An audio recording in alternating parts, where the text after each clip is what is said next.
Welcome to another edition of the Tragedy into Triumph podcast, where we believe that our struggles, our adversity in life is there.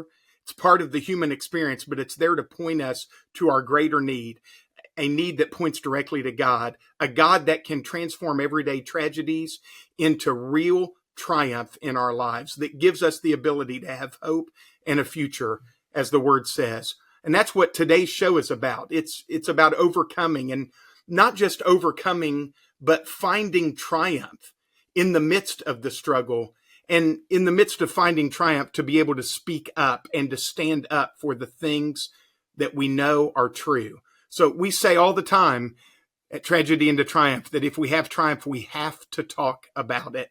And that's why we're thrilled today to have 12-time All-American swimmer Riley Gaines from the University of Kentucky with us today. So Riley, thank you for joining us. Man, well, thank you. The honor and the pleasure is mine. I'm super excited for this conversation. And of course, I cannot wait to be with you guys in just a few short months. Yeah, it's going to be November 4th, 7 p.m. It's going to be awesome. So Riley, anybody that follows you knows you. The events of March 2022, all of a sudden catapulted you into the public eye. And I'm sure it's a ride you never saw coming. You never dreamed, what would happen after that fateful day. But I think it might be interesting for us to kind of go back before that to a young girl in Gallatin, Tennessee, growing up, and maybe to kind of look at what was it that gave you the strength that day to stand up? So how did God shape your faith in your early life? Oh man, I love this. Well, let me tell you, I have been so blessed my entire life to have such a phenomenal family structure. That's what I accredit so much of who I am to, are my two amazing parents, who really brought me and my siblings up in the church. Grew up going to Old Hickory Church of Christ. Me and my siblings were the youngest one in the congregation by probably 60 plus years. The amount of visitor cards in the back of the pews that we would, play tic-tac-toe or whatever we possibly could to distract us from the message when we're 10 years old, whatever it is certainly ungodly. But let me tell you, as I've gotten older, of course, go off to college, really the first time you're on your own to live out your faith journey. I am so grateful for the backbone that really my parents instilled in me and my siblings. So that first and foremost, you mentioned kind of the progression of who I am, how I got to where I am. Of course, I started sports when I was young. I come from a family of athletes. My dad, he was a professional football player. He played with the Eagles. My mom, she's a Division I softball player. All my uncles went on to win Super Bowls, big sports family. Wow. And so sports, or I guess really not playing sports, that wasn't an option for me and my siblings. Started swimming when I was pretty young, stuck to it. Of course, got to the point where you begin to get recruited for college. Truth be told, really could have gone anywhere in the country to continue my athletic career, but I knew I wanted to stay in the SEC. Objectively the best athletic conference. Amen to that, no doubt. Isn't that the truth? So ended up taking a trip to University of Kentucky kind of on a whim. This was not a place I thought I was interested in. But I fell in love. I fell in love with the campus, the team, the resources that they poured into us outside of even just athletics, into our academics, into our service, both things that really mattered to me. And so committed there. And I mentioned kind of being on your own in that faith journey. Again, this was my first time being away from my parents. No one was forcing me to go to church. Sunday morning, Sunday night, Wednesday night. I didn't have to go to VBS anymore. Of course, I was older at this point. And I got there. We moved into college the summer before freshman year actually started. So the June of, let's say, I think it was 2018 when I went off to school on my own. Had a few months where school, again, it wasn't in session, but we were already training at full capacity. And so in those months, I thought to myself, Sunday was our only day off of swimming. We're practicing for 4 hours on Saturday. We're practicing morning, night, every other day of the week. I was exhausted. I thought, well, it doesn't really matter if I sleep in on Sunday mornings. It's my one day to do it. Sure. And then school started back up. I lived like that for probably 2 months. And I just felt this, almost like this emptiness, right? There wasn't a lot of satisfaction in doing what I did. I had great friends. I had a fantastic coach. I was doing well in my sport. I was doing well academically, but still there felt this emptiness. Something didn't feel satisfied within me. Got plugged in with a church. And let me tell you, I think to go through that process on your own, get plugged in, a part of Devo groups, whatever it is, that's, I think, when I was really shaped and developed and molded as a Christian. And again, entirely on my own at that point, which I will say I had fantastic friends to bring along with me. My husband, obviously my boyfriend at the time, he was from England, where, of course, I wouldn't say of course, but I think it's the stat is like 5% of people in England go to church. So church wasn't a big part for him growing up, had been baptized when he was younger. But to develop personally and individually, and then to develop together too, was pretty powerful and special. And now here we are, married for over 3 years, and we still continue to grow together. How about that? I read just the other day, it's kind of cool in England. There's a big surge of young people coming back to the church. I thought that was kind of cool, and coming back to religion. So that as a sidebar, I just thought that was super cool. It's interesting because it's kind of a little bit of me too. I was recruited to play basketball Division II.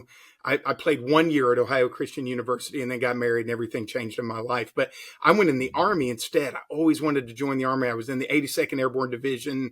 I'm 53. I was in during the first Gulf War. And I grew up in a Christian home, but man, did I ever stray from that. I have this horrible story of a lot of things that I wish I could take back.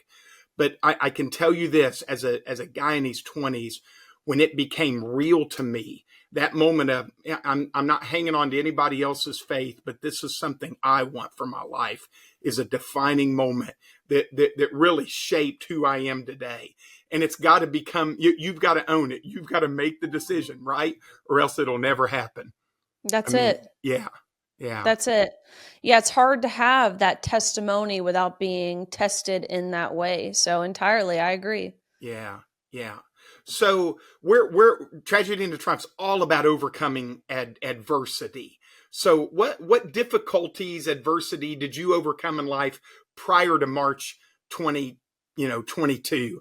And the reason I think that's important is because everything shapes and molds us in our life. So charting a course as to, people that follow you, what was there in your life that gave you some strength to say, hey, God's led me through some things, or I can trust God, or I can be vocal here. What adversity happened in your life prior to March 2022?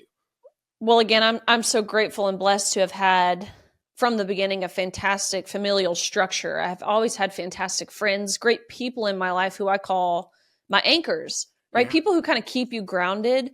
I've really leaned on those people my entire life, but I think a lot of my adversity comes from playing sports, especially at the level in which I was competing at the highest level. When you're at the Olympic trials with Michael Phelps at 15 years old, you are thrusted into a pretty intense, vigorous, relentless environment where it's either, no pun intended, sink or swim. And so it requires a lot of you. Of course, the time that you put in, the personal sacrifice, the social sacrifice that you have to make. I didn't get to have sleepovers with my friends on Friday night because guess what? There was practice at 6 a.m. on Saturday morning. You didn't get to go to prom with your friends because, again, you had a swim meet that weekend. You didn't get to go on family vacation because, God forbid, you took a week off of your sport. That would, in a sport like swimming, that could debilitate the rest of your season if you took a week off. So there was so much personal sacrifice to be able to compete and succeed in the way that I wanted to. But I was willing to do this. I knew it was going to take that. I knew that level of grit, tenacity, resiliency, setting goals and working to achieve those goals, all of those things I knew I was willing to do because I knew I had to do them. And I think all of those things that I had no idea at the time would be useful, I guess, skill sets to develop outside of my sport. I had no idea those would translate beyond athletics. Of course, I thought it was isolated to just swimming. That's where I needed my leadership skills. That's where I needed to be a team player. That's where I really needed to understand how some things were bigger than just myself fighting for my team, being a team player. Oh my gosh. But I was Yeah. so wrong in assuming that, the buck stops there. When I graduated in 2022, I thought I would carry on with the life that I had planned for me, which would entail dental school. I was enrolled in dental school after undergrad, actually set to specialize in endodontics. I didn't imagine, of course, I knew some of the skill sets would roll over, but I had no idea the level of which really I think they were more valuable. All the things that swimming taught me, the skills, the assets, it was more valuable post swimming than it was when I was swimming. The stakes were higher at that point. And I didn't realize that until I was in the middle of what I have even still currently find myself in the middle of. Yeah. It's really interesting too, especially for young people listening, because, hey, every coach tells you these skills that we're developing, they're going to take you through life. And everybody's always like, yeah, whatever. But sure enough, that's exactly what happened in your life. It prepared you for this moment, didn't it? That's it. And I saw recently there was an Ernst & Young study that said 94% of female C-level executives, so of course CEOs, CMOs, COO, CFO, whatever it is, 94% of those women in those positions were female athletes. And again, I think that's just a testament to, number one, how valuable playing sports are to life beyond athletics, and two, how much employers really seek that out. That really shapes you into this well-rounded individual, is the experience that I've seen, of course, in athletics and beyond. So no doubt. That's good. I had the privilege of coaching high school basketball in the state of Ohio and won 2 state titles with my high school basketball team back to back. Went to the Final Four, 3 times and won it twice. And it was girls high school basketball. So I've got 3 daughters in my family and 1 son. But I got to coach 2 of my girls. And just the other day, Riley, one of the players on that team texted me. We had 7 principles to live by. And she said, every day I work through these principles every day in life in real estate. Now, she said they shape every decision that I make. So, those things, even for parents listening, it's not a bad thing to get your kids into sports. It's going to help shape their character and help make them better people, right? And it speaks to the value of a good coach. Yeah. So you should feel proud Well, I of don't know about yourself for that. instilling in those values. No Yeah. doubt. Yeah, it's been certainly great. So you had all the accolades. You'd been in swimming, since when did you start swimming? What age? 4 years old. 4 years of age. That's incredible to me. That's incredible. So do you still enjoy swimming, by the way, just a sidebar? You know what I do? I enjoy staying fit, whether it's running, lifting. I just did, the viral challenge that's been going around right now, which is the 100 push-ups, 50 pull-ups. They say complete it in 5 minutes, although now 36 weeks pregnant at the time of this filming, that felt a bit ambitious. So I gave myself 10 minutes.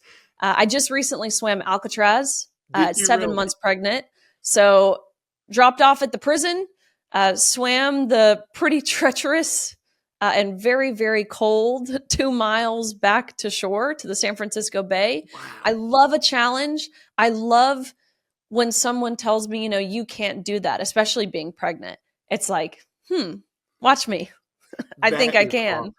Yeah, that is awesome. That is incredible. And quite honestly, a testimony, I think, to the character that God has given you. If we go to the events of March 2022 in just a snapshot, Was that a tragedy in your life? In the moment, did it feel like a tragedy? Does it still feel like a tragedy, or is it something totally different in your life? At the time, going back to March of 2022, I think of myself on that podium, to kind of paint the picture pretty clearly for you, standing next to a 6'4" man who declared himself to be a woman, although there was really nothing womanly about him, who had just won a national title. The day before, we tied in the 200 freestyle. I was denied the trophy despite going the exact same time, down to the 100th of a second, as the NCAA claimed it was necessary that he got to hold the trophy when pictures are being taken. Sharing my spot on the podium, again, this man towering over me. 8-9 inches taller than me. I think back to how I felt in that moment. And I do believe I thought of it as a tragedy. I thought to myself, no one, no girl, no woman should ever have to face the level of humiliation, whether it was, of course, in regard to being denied our rightful recognition on the podium, but humiliation also extending beyond that in the locker room, the violation that we felt there, the betrayal that we faced from, again, people who claim to be protecting us, our leaders and our universities, at the institutional level, whatever it was. I thought no girl should have to go through that. And of course, I still believe that to this day. But my perspective has certainly shifted on how I view myself, how I view other people in this situation, because I don't look at myself as a victim. I think, again, as an athlete, as someone who is deeply committed to success in whatever realm that means, I don't like to look at myself as a victim. I don't often do that. It's not easy for me to do that, to be honest with you.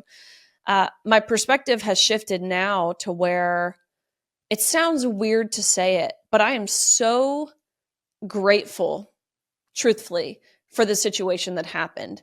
Again, that's not to say that it should have ever happened, or that I'm grateful for the personal benefits that I have reaped from this, but more so that this situation, the stark contrast in the male standing next to me, this picture that really went viral. I'm so grateful how this sparked a conversation that otherwise I think we would have seen people continue to remain silent on. We reached this point after this. I know I personally reached this point where I felt so guilty by even participating in this farce, knowing I have a younger sister, knowing at the time I could only hope to have a daughter of my own one day. And now, again, here I am 3 years later, where we're expecting a little girl in just a few weeks, which feels very poetic, by the way. It was that moment that lit this fire under me and so many others into no longer being willing to stay quiet, to say what everyone has known to be true since the beginning of time. It goes back to the first book, literally, like he made them male and female intentionally and uniquely in his perfect image. And how amazing is it that we have a creator who doesn't make mistakes, to be able to publicly declare that. It makes me grateful for the situation that we faced, weirdly enough. That being said, of course, it has been my mission to make sure no other girl, no other woman, no other person has to face that level of betrayal and discrimination like we as Division I female swimmers had to face. Yeah, that's great. The detractors would say, Riley is she's angry and bitter. She should have competed better. Or you just fill in, all Totally. of those things. So I'm interested, the fact that you became so vocal about this. Did your faith play an aspect in you speaking up about it? And then second, for anybody that says that speaking truth is hate speech or hateful, how do you counteract that and weave that into your faith? I think because I think people want to speak, but everyone is worried about, well, I'm going to be branded, or people are going to, what are they going to say about me? So I think there's a perspective you could really help people understand there. When I think of I'll answer the second part first of how do you kind of navigate this in a world where we're called, I mean, horrible names, right? Like Yeah. transphobic, homophobic, racist. I mean, they will throw literally anything your way to deter you from speaking the truth. And it just reminds me of verses like Ephesians 4:15, right? Speak the truth, but speak the truth in love. And that is entirely the position that I've taken. Mm. I mean, you listen to any of my comments or interactions or how I have tried to conduct myself over the past few years, and it's it's very easy to see like where I'm coming from is not a place of ill will or hatred or animosity towards any one person or group of people. It's really not. Again, it's a place out of protection, out of understanding fairness, of course, safety, fighting for God's creation, biological reality for that matter, right? Like objective truth, Sure. as well as biblical truth. And so again, there are certain verses I look to um, when I kind of get down, and it's easy to do. And that kind of leads me to the first part of that question of how did my faith kind of impact me speaking out, and what has that looked like since? Again, I go back to, I mean, I was a 21-year-old college girl at the time, right? No one wants to read the horrible headlines about yourself. Sure. Even just at the time of this recording today, there was a pretty horrific New York Times piece that came out about me. I mean, totally dishonest, so many false like depictions in this article. No one wants to read these things. They say that I've built my entire brand on being offensive and I mean just crazy outlandish things that I will say the majority of American, really globally, a majority of people see through at this point. Yeah. But even still, it's hard to read that. And being a 21-year-old girl, I really struggled. But I'll tell you, my perspective again, it didn't take very long for my perspective to shift and to really understand. And again, this goes back to being so grateful for the structure, the foundation that my parents really helped lay for me, that I was then able to take out and continue developing on my own and with those people in my life around me when I went off to college. Um, it didn't take long for my perspective to shift to understanding that I'm not fighting for anything of this world. We are only here on this planet for such a short blip of time when we're talking about eternity. And that's what I'm fighting for. I'm Right. fighting for the hope and the promise of eternal life. Uh, that makes it easy. I have people all the time who say, how do you handle the backlash? And at this point, my answer is easily. And I really mean that. I do it with a smile on my face because I know my intentions. I know what I'm fighting for. I know why I'm doing what I do. It's not because of selfish intent. It would be a lot easier for me to continue on with my life and leave all this behind. I've been so blessed to have a husband who, again, I mean, he works hard to provide, to do what he does with a little girl on the way. I don't want to put her in harm's way or to subject her to the scrutiny that I have been under these Yeah. past few years. It would be so easy to leave all of that in the past. But I understand what's at stake if we don't continue to loudly and unabashedly proclaim the goodness of the Lord and the truth. And again, the truth in love. That's right. I have you heard that Winston Churchill quote about enemies? It is awesome. He Yeah, about if you have enemies, good. At least you stood for something in your life. What a great quote that is. it's true. It is. It is very true. And so the adversity in your life, even post, is the New York Times articles, the just fill it in with the name calling and right all the way down the line as far as the way Totally. people have treated you since. Does Totally. so how do you wrestle with speaking the truth but speaking it in love? How do you wrestle with that? How in a world today in which like love is just acceptance. Love isn't telling you things that you need to hear. It's just telling you what you want to hear. That's love today, right? How do you Well, wrestle with that?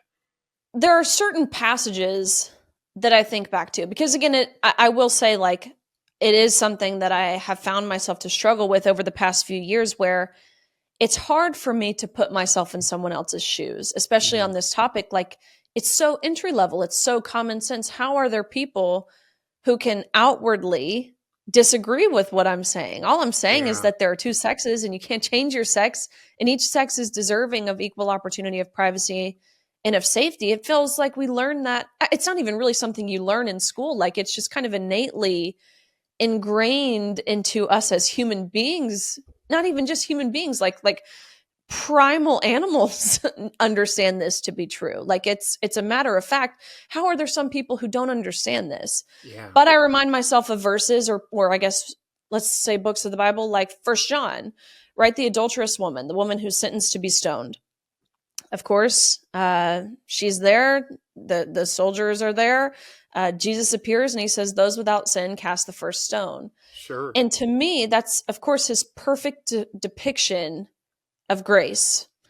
But I think our society tends to leave out what happens next in the story. They would love it if it ended there, right? You see commercials like it happened at the Super Bowl last year, the "He Gets Us" commercial, and it's got these people who, depicted as these Christ-like figures washing the feet of sinners outside of Planned Parenthoods or abortion Yeah. clinics or whatever it is.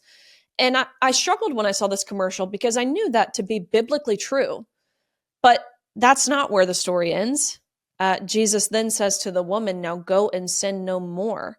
And Yeah. that is him, of course, leading with grace, but always, never faltering. He's always landing with the truth. And so, again, that's how I try and approach this conversation. I think something that we don't do well enough on our side, and I say our side, not even necessarily as Christians. I guess as Christians, but as conservatives too. Like, we don't do a great job of listening to the other Mhm. side, I feel like, all the time. Granted, there is a lot out there where it's hard to listen to, and you're talking to people who, again, don't approach conversations in good faith. But if we allow ourselves to listen and respond, I think ultimately that's how we persuade. That's how we get people on our side. That's how we're able to effectively stand firm in the truth. And so I resort back to passages like that, and it helps again keep me grounded. And it's a good. It's like a playbook. And if there's one thing as an athlete I can understand, although didn't play football, again, my whole family did, is a playbook. Yeah. So, and that's what the Bible is. That's good. That's good. And it's interesting. It's applicable at every stage, at every moment in life, even if it's the year 2025. It's applicable at every point in our lives. There are biblical concepts and truth that really do shape us and guide us, and can not just change our lives, but if we'll let them, they can shape others' lives through us too. So That's it. I think that's one of the things that Tragedy into Triumph from our side we admire so much about you is the impact, just the ripple effect that your decisions, your desires to honor God with your life, that just the ripple effect that they're having, and how it is actually changing our world today. It's bringing common sense back. It's bringing an approach that says we maybe we went a little too far. We kind of lost our way a little bit. So we're very grateful that the Lord enabled you to have a voice, and from our side, we want nothing but to see that voice increase and for more people to pay attention. So I. I'm thinking, because again, high school basketball coach of girls and three in my family, right? So I'm thinking for a young lady, a young lady that's trying to figure life out, that maybe is an athlete, what advice would you give to her? I think first and foremost is to understand that every single person has a circle of influence. Hmm, This took me a while because I thought you had to, especially to make change on the national level, which was really what I set my sights at, like right out the gate, is how do we change this so no one has to face this? I was under the assumption that you had to have, hundreds of thousands of followers. You had to have a big platform, whatever it was, to really be able to enforce change. And I was so wrong. All I was at the time was a girl with a story and a voice who was willing to tell that story. And what I found in doing that was far more infectious than someone who already had built and had a developed platform, because it was real, it was genuine, it was authentic. So understand every single person, especially those young women who are a part of teams, right? You've got a group of girls around you, you go to school, you've got classmates, whatever it is, you have a circle of influence. Use it. Use it to, again, be unashamed, to be unapologetic, to be unwavering in your beliefs.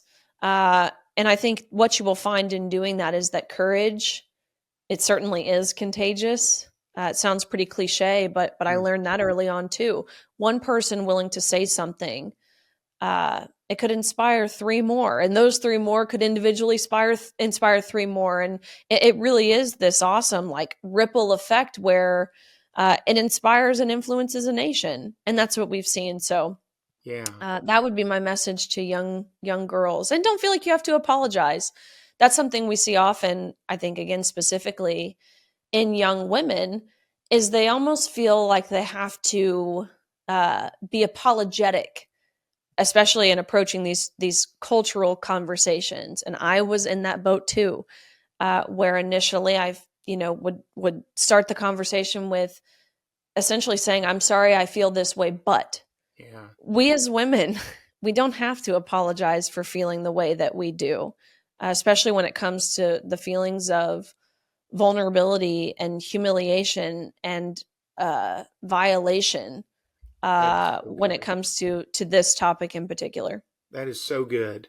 I think even of parents that would be listening, you've referenced it so many times. That you had this strong, upbringing. You had faith was a part of your lives. You had parents who were shaping and guiding. And I would just say to parents, don't stop. Be involved. Keep encouraging your kids to stand up for the truth. And not 100%. just to speak about it, but to live it, to actually live it out in their daily life, and to make a difference in somebody else's life as well. 100%.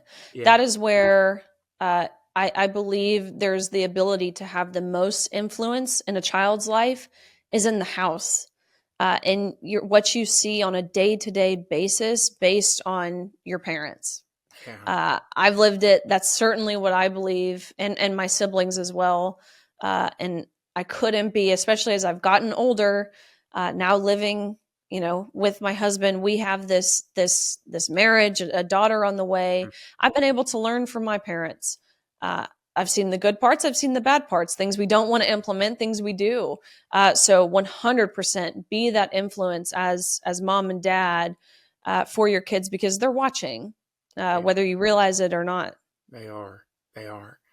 Well, you've referenced Ephesians. You've kind of referenced First John as well. What is there a Bible verse? Some people have like, this is my life verse. Is there a life verse that you have, or one that's always a go-to for you?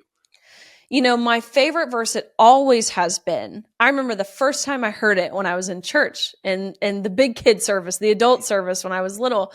And it was Romans 8:18, which is, for our present sufferings aren't worth comparing to the glory that will be revealed in us. Yeah. And I remember hearing this verse and I loved it when I was younger, because I pretty strictly applied it to swimming. Like it was kind of like the swimming reference for me, right? Like our present sufferings, to me, that was the practice.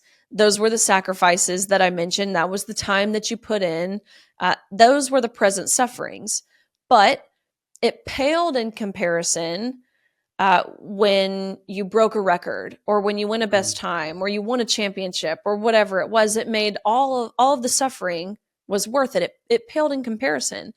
It's so much so that verse is actually ingrained in one of my SEC championship rings, which happened far prior to the situation that we faced in March of 2022. But now, again, that verse is so much more applicable in my life now, right? Like the present sufferings, it's the backlash, it's the name calling, it's the violence that I have found myself subjected to, physical violence.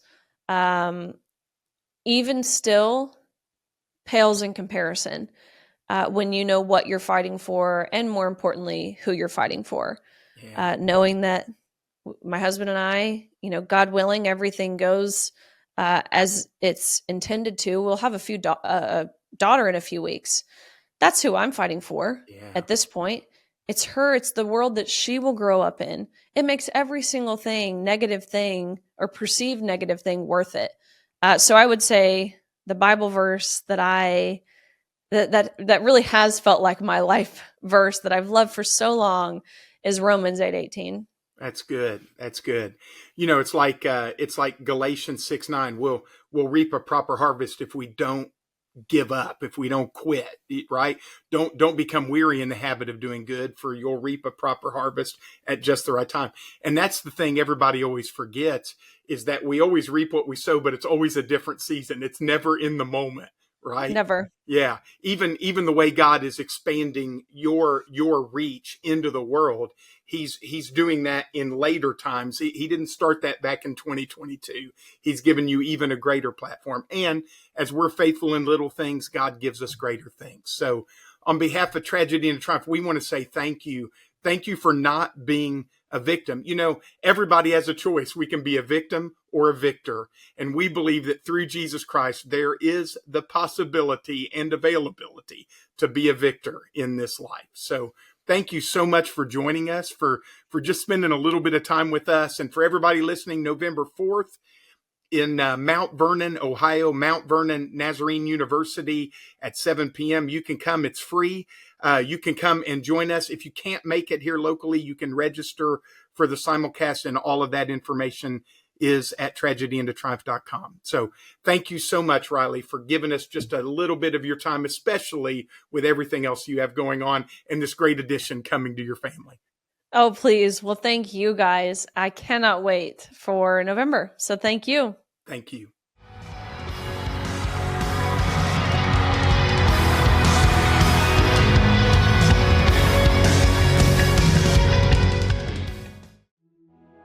We started in 2004 as an organization. We got to the point where we were barely making it. I'm just praying to the Lord, I don't know how I'm going to balance the budget. And we found by partnering with Christian Healthcare Ministries that we could accomplish a great benefit to our employees. And the way it was put together, it was basically zero out of pockets for the employees. Immediately we saw the benefit that it was to us. When we started sharing our experience, more employees started to join, and now I think we're about 80%. This has allowed us to provide an excellent benefit and be good stewards of God's provision. If this partnership would not have happened in 16, we never would have grown. I will tell you the truth, I don't think we would be here if it wasn't for Christian Healthcare Ministries. Not only is it biblically based, but it works, and it works well. It's just been phenomenal.